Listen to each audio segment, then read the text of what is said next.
Congratulations to Volga Videos. 18 million subscribers. Wishing you all many, many more and all the very best.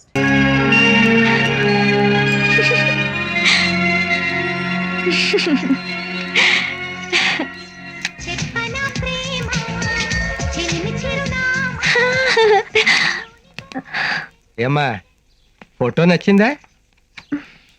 Photo నచ్చడం కాదు old fellow, ఫోటోలో ఉన్న అబ్బాయి నచ్చాడా అని అడగాలి. అబ్బాయి ఎలా ఉన్నాడమ్మా? నీకు నచ్చాడా?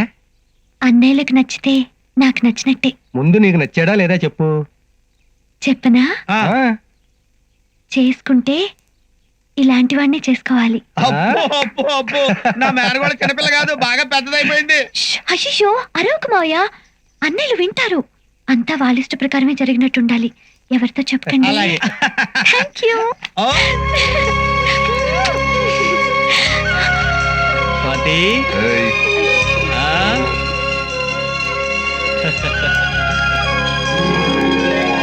రేపే నిశ్చితార్థం. హే!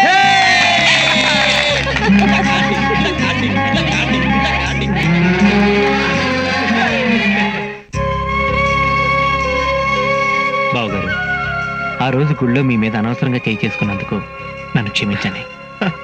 మీరు ఇంకా దాన్ని మర్చిపోలేదా?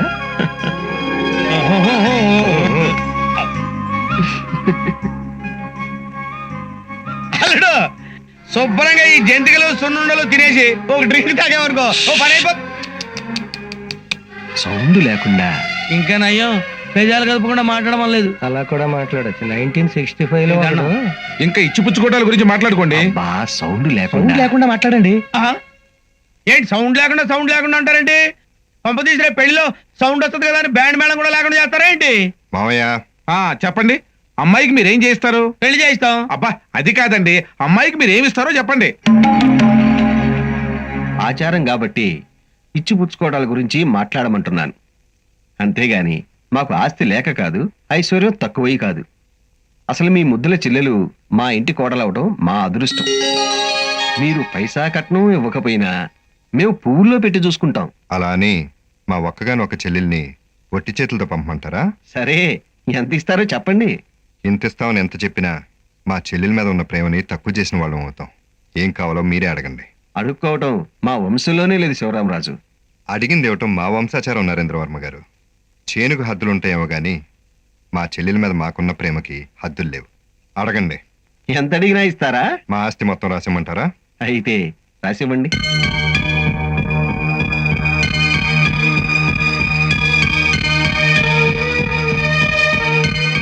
ఏంటి అందరూ కొంగు తిన్నారు? మీరు ఇస్తానన్నారు కాబట్టి అడిగాను. ఇచ్చేది ఇవ్వకపోయేది మీ చెల్లెల మీద మీకున్న ప్రేమను బట్టి ఉంటుంది.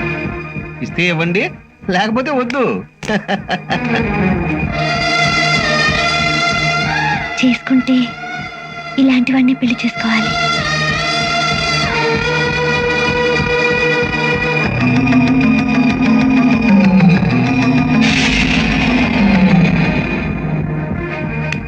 శ్రీశైలం గారు, బాబు, ఆస్తి మొత్తం చెల్లెల పేరును రాయించండి. శివరామరాజు, నరేంద్రవర్మ గారు, ముహూర్తాలు పెట్టి కవర్ చేస్తాం. నేను ఒప్పుకోను. మీ అందరికి పిచ్చని పట్టిందా? నన్ను మాత్రం ధర్మత్రాలు చేసి మీరంతా అడుగు తింటారా? అసలు ఎందుకు ఇలా చేశారు? మీ చెల్లెల మీద మీకున్న ప్రేమను బట్టి సగం ఇస్తారో మొత్తం ఇచ్చుకుంటారో మీ ఇష్టం అన్నాడమ్మా మీ మామగారు. అందుకే ఉన్నదంతా ఇచ్చేసి వాళ్ళ గుండెల్లో నీ స్థానం ఏమిటో చెప్పారమ్మా. అది పెళ్లి కొడుకు నీకు నచ్చాడు కాబట్టి. నాకు ఆ పెళ్లి కొడుకు కన్నా మా అన్నయ్యలే ముఖ్యం. ముందు పెళ్లి ఆపండి. అల్లుడు, స్వాతి, చిన్నప్పటి నుంచి నా చెల్లి ఆడవటం నేను చూడలేదు. ఇప్పుడే చూస్తున్నాను. ఏడుస్తున్నా నా చెల్లి చాలా అందంగా ఉంది. శివరామరాజు, సంతోషించే సమయం ఇది. అయినా పెద్దన్నయ్య వాళ్ళకి ఆస్తంతా రాసిస్తానంటుంటే మీరైనా చెప్పొద్దు నువ్వు చేసే తప్పని. ఏమైనా నువ్వు చేసింది తప్పనయ్యా. పెద్దవాడి నువ్వే ఇలా చేస్తే ఎలా? అడుగుతున్నారుగా, సమాధానం చెప్పన్నయ్యా. అరే, వాళ్ళకి మాటిచ్చే ముందు మీ వైపే చూసా కదరా. అదేగా తప్పంటున్నావు. ఆస్తిలో మీకు వాటా ఉంది, ఒప్పుకుంటారో లేదో అనేగా అలా చూశారు. అలా కాకుండా ఆస్తి మొత్తం రాసిచ్చి రొమ్మిర్చి మా వైపు చూస్తుంటే ఎంత గర్వపడేవాడు అన్నయ్య. ఇంకా జరగటానికి ఏం మిగిలిందని ముగ్గురు ఒకేలా ఆలోచిస్తున్నారు. ఎవరితో చెప్పుకోను? దయచేసి పెళ్లి ఆపండి. ఏ తండ్రైనా కొడుకులకు ఆస్తిపాస్తులు ఇస్తాడమ్మా. మన నాన్న ఆస్తితో పాటు ఆత్మాభిమానాన్ని కూడా ఇచ్చాడు. ఇప్పుడు మాట తప్పితే ఆయన ఆత్మ శాంతించదు. ఐస్లా కరిగిపోయే ఐశ్వర్యం కంటే మాటలా మిగిలిపోయే మంచితనమే గొప్పది. అందరి ముందు మాటిచ్చాను, ఈ పెళ్లి జరగకపోతే ఊళ్ళో తలెత్తుకుని తిరగలేనమ్మా. మావయ్య, నువ్వు ఇంటికి పెద్దవాడివి, అన్నయ్యలతో నువ్వేనా చెప్పొచ్చు కదా. ఏం చెప్పమంటావమ్మా? ఇవ్వటానికి ఇంకా ఏం మిగలలేదని బాధపడుతున్నారు వాళ్ళు. అటువంటిది ఇచ్చిన దాన్ని తిరిగి ఎలా అడగలరమ్మా? అందుకని ఆస్తికి ఆశపడే కుటుంబంలోకి నన్ను కోడలుగా వెళ్ళమంటారా? మొదట నేను అలాగే అనుకున్నానమ్మా, కానీ వాళ్ళు మనకంటే ఆస్తిపరులు. అయినా పిల్లనిచ్చే చోట ఈ ఇచ్చిపుచ్చుకోవడాలు సహజమే. ప్రాణం పోయినా మాట తప్పకూడదన్న మీ నాన్నగారి మాట మర్చిపోయావమ్మా. ఇప్పుడు ఇచ్చిన మాట తప్పితే మీ అన్నయ్యలు సంతోషంగా ఎలా బతకగలరమ్మా? నేను అడిగేది కూడా అదే. ఆస్తి అంతా రాసి చేసి సంతోషంగా బతుకుతారట. ఎలా బతుకుతారు?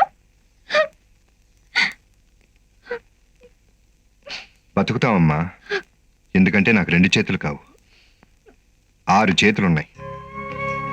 ఈ ఇంట్లో జరగబోయే మొదటి శుభకార్యం అమ్మా ఇది. నా తెలివి కదూ, నువ్వు కంటతడి పెట్టకుండా ఈ పెళ్లికి ఒప్పుకోమ్మా. ఈ అన్నయ్యలు సంతోషంగా ఉంటావు నీకు ఇష్టం లేదమ్మా? ఊవనరా అనమ్మా ప్లీజ్.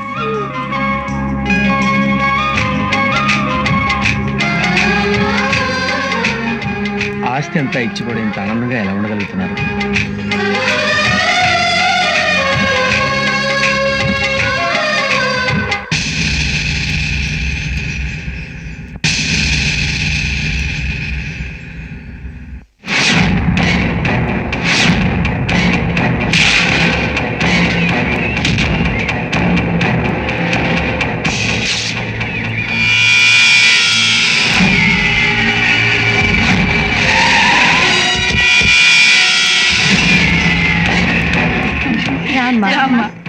కుడికాలు ముందు పెట్టమ్మా.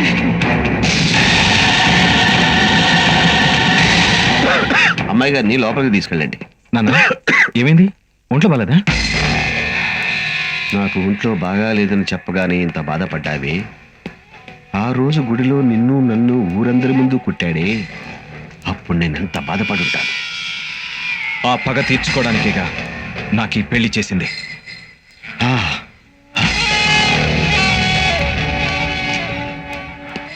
ఎదుటివాడు గట్టిగా మాట్లాడితేనే అవమానం అనుకునేవాడిని. అలాంటిది గుడిలో ఊరంతా నవ్వేలా చేసి అవమానించాడే, మర్చిపోలేనురా, మరచిపోలేను.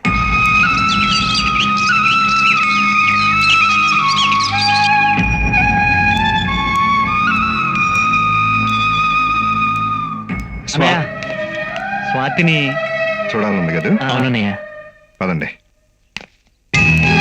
అన్నయ్య, ఆ చికెన్ చెల్లెలు వంట బాగా చేసింది కదా అన్నయ్య. చేపల పులుసు అయితే అదిరిపోయింది. నీకెందుకమ్మా అంత శ్రమ, నేను చేస్తాను కదా. నా చేతులతో వండి పెడితేనే అన్నయ్యలకు తృప్తి, నాకు తృప్తి. ఒక్కరోజు కూడా చెల్లిని చూడకుండా వీళ్ళు ఉండలేకపోతున్నారండి.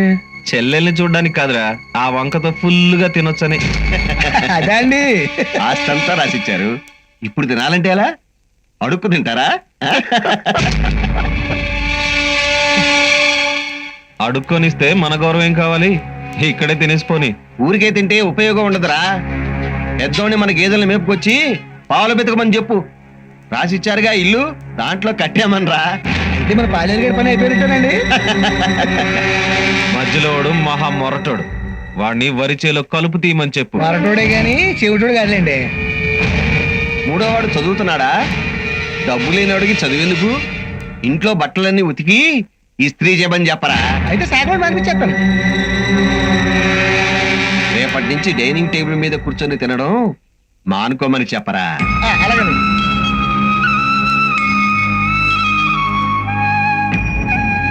ఏంటన్నయ్య, పళ్ళెల్లో అన్నం అలాగే ఉంది, అదేంటి కళ్ళల్లో నీళ్లు, కూరలో కారం ఎక్కువైందా? లేదమ్మా. సరే అన్నయ్య, నేను వెళ్ళి తాంబూలం తీసుకొస్తాను.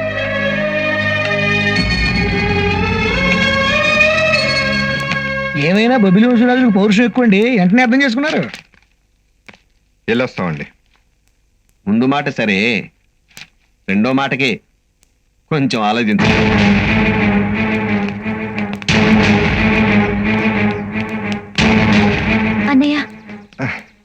వెళ్ళేస్తావమ్మా? వెళ్ళండి, ఇంకెప్పుడు రావద్దు. తాంబూలం పెట్టి నేనే పిలిచినా ఇక్కడికి రావద్దన్నా. అదేంటమ్మా అలా అంటున్నావు? నిన్ను చూడకుండా మేము ఎలా ఉండగలం? నన్ను ఈ ఇంటి కోడలుగా చేసుకున్నది గుళ్ళో మీ వల్ల జరిగిన అవమానానికి ప్రతీకారం తీర్చుకోవడానికే. అది ఈ ఇంట్లో అడుగు పెట్టిన రోజే నాకు అర్థమైంది. ఈ రోజు మీకు అర్థమైంది. అదేం లేదమ్మా, వాళ్ళు మమ్మల్ని ఏం అవమానించలేదే. ఇంత జరిగినా మీరు తల ఉంచుకొని ఎందుకు వెళ్ళిపోతున్నారో నాకు తెలుసు. వాళ్ళు నన్ను ఏమైనా చేస్తారనేగా. వాళ్ళ పగంతా మీ మీదే, నా మీద కాదు. మీరు నన్ను చూడ్డానికి వస్తే మిమ్మల్ని అవమానిస్తారు. అది నేను తట్టుకోలేను. దయచేసి మీరు ఇంకెప్పుడు ఇంటికి రావద్దన్నయ్యా. పోనీ నువ్వైనా మమ్మల్ని చూడడానికి రావచ్చు కదమ్మా. ఈ ఇంటి కోడలుగా రమ్మంటారా, మీ చెల్లెలుగా రమ్మంటారా? ఈ ఇంటి కోడలిగా వస్తేనే కదమ్మా మాకు గౌరవం. అలా వస్తే వాళ్ళను హింసిస్తారు. అది మీరు తట్టుకోలేరు. నిన్ను చూడలేదనే బాధ కంటే నువ్వు సంతోషంగా ఉన్నావనే ఆనందమే మాకు చాలమ్మా. వస్తావమ్మా?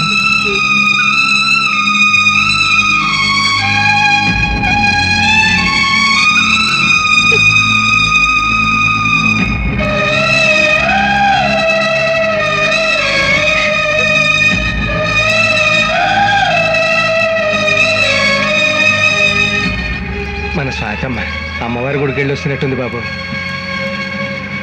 వస్తానన్నయ్య. గ్లాస్ ప్యాకెట్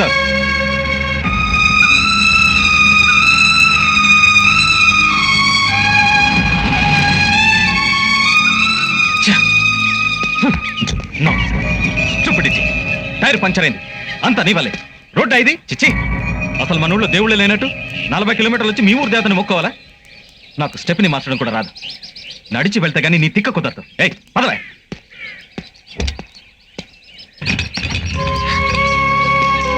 అమ్మా స్వాతి, కాలాపులు పెట్టి డోర్ వేసుకో. 5 నిమిషాల్లో టైర్ మార్చేస్తాం.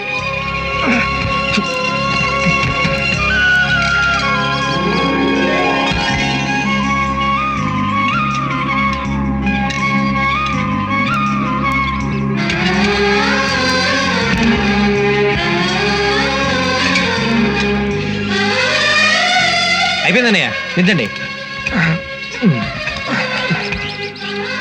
బావగారు బండి రెడీ.